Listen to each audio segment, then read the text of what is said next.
अस्सलाम वालेकुम। Divorce ratio Pakistan में दिन ब दिन क्यों बढ़ती जा रही है? पहले हमने लव मैरिज में इसको डिस्कस किया था, अब हम अरेंज मैरिज में इसको डिस्कस करेंगे। अरेंज मैरिज में होता कुछ यूँ है कि सास एक बहू को अपनी पसंद से ब्याह के लाती है, ठीक है?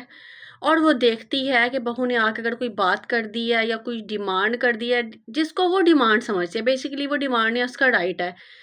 उसको ये लगता है कि ये बहू मेरी जगह लेना चाह रही है, इनसिक्योरिटी फ़ील होती है। उसको लगता है कि जिस कुर्सी पे मैं बैठी हूँ, ये वो कुर्सी मुझसे छीन लेगी, जबकि ऐसा बिल्कुल भी नहीं है।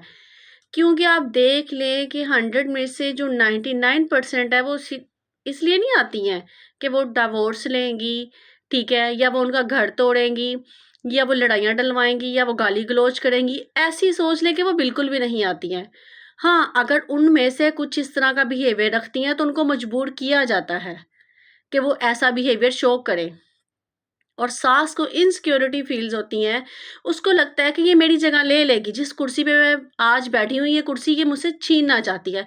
अब एक चीज़ देख लें कि एक कुर्सी पे अगर कोई बंदा बैठा है, वो किसी भी ओहदे पे है, वो टीचर के ओहदे पे है, किसी भी जगह पे है, तो वो चाहता है कि वो कुर्सी हमेशा उसी के पास रहे।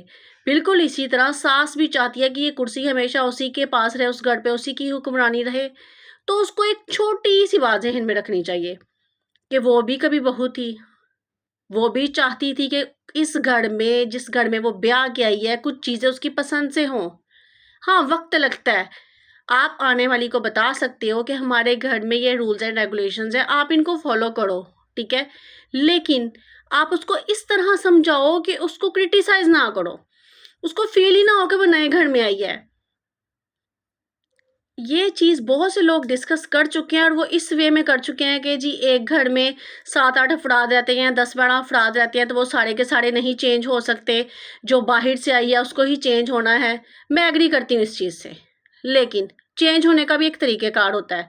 अब अगर कोई बाहर से ब्याह किया, आप खुद लाए हो अपनी मर्ज़ी से, वो खुद तो चल के नहीं आई है। अब वो आई है तो एकदम से तो वो भी चेंज नहीं हो सकेगी। उसकी एज 15, 20, 25, 30 जितनी भी उसकी एज है, उसने ज़िंदगी के इतने साल अपने पेरेंट्स के घर में अपनी मर्ज़ी से गुज़ारे हैं। तो आप उसको चेंज होने का मौका दो। आप उसको बताओ कि ये चीज़ ऐसे नहीं, ऐसे करनी है। आप उसको क्रिटिसाइज़ करोगे तो ऑब्वियसली वो भी डिस्टर्ब होगी। और कितनी देर कोई बर्दाश्त करता है? और बर्दाश्त करने के साथ-साथ भी आप मुसलसल अपने बेटे की भी ब्रेन वॉशिंग करते रहते हो। ठीक है, बहू को भी क्रिटिसाइज़ करते जाते हो कि तुमने ये काम ठीक नहीं किया, तुमने ये नहीं किया, तुमने ये नहीं किया, तुम्हें ये नहीं आता, तुम्हारे माँ-बाप ने तुम्हें ये नहीं सिखाया। और जब माँ-बाप की बात आती है ना, तो सब कोई चुभती है। कोई भी अपने माँ-बाप की बुराई नहीं सुनना चाहता। और अगर वो बेचारी अपने शौहर से कहती है, तो शौहर ये आगे से क्या कहता है? मेरी माँ तो बहुत अच्छी है, उसने हमारे लिए इतनी कुर्बानियाँ दी हैं, इतने सैक्रिफाइसेस किए हैं, वो बीमार भी होती थी तो हमें खाना बना के देती थी। वो तुम्हारी माँ थी, अब वो सास बन चुकी है।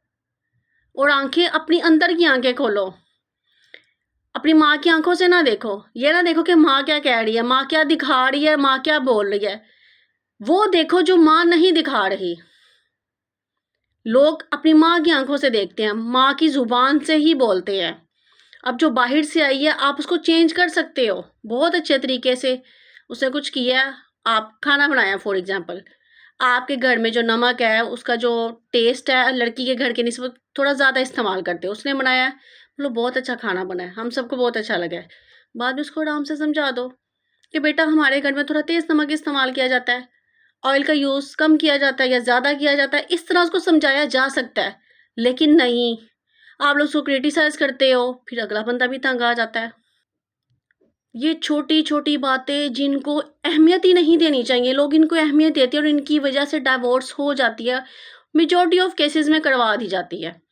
और जब डिवोर्स हो जाती है ना, जिसकी होती है, जिस पेन से वो बंदा या बंदी गुज़रता है, बाकी उस पेन को सोच भी नहीं सकते हैं, अंदाज़ा भी नहीं लगा सकते। और आपको क्या लगता है कि आप अपने बेटे की सगी हैं? आप हर वक़्त बहू के खिलाफ उसके कान भरती रहती है, उसका घर उजाड़ दिया है। क्या उसको सोच नहीं आती कि मेरी बीवी थी, तो मेरा ख़्याल रखती थी, खाने का ख़्याल रखती थी, या मुझे कॉल करके पूछती थी घर कब आएँगे, हम एक साथ खाना खाएँगे। ये छोटी-छोटी बातें जिनको आप समझती हैं कि आपने बहुत समझदारी का मुज़ाहिरा किया, और ये भी आगे से कहती हैं कि हमारे ज़माने में तो हम ऐसे थे, हमने तो ये बर्दाश्त किया, वो बर्दाश्त किया। आपके ज़माने में ये सहूलतें नहीं थी जो आज के टाइम पे हैं, लेकिन आप उन सहूलतों के साथ ज़िंदगी गुज़ार रही हैं।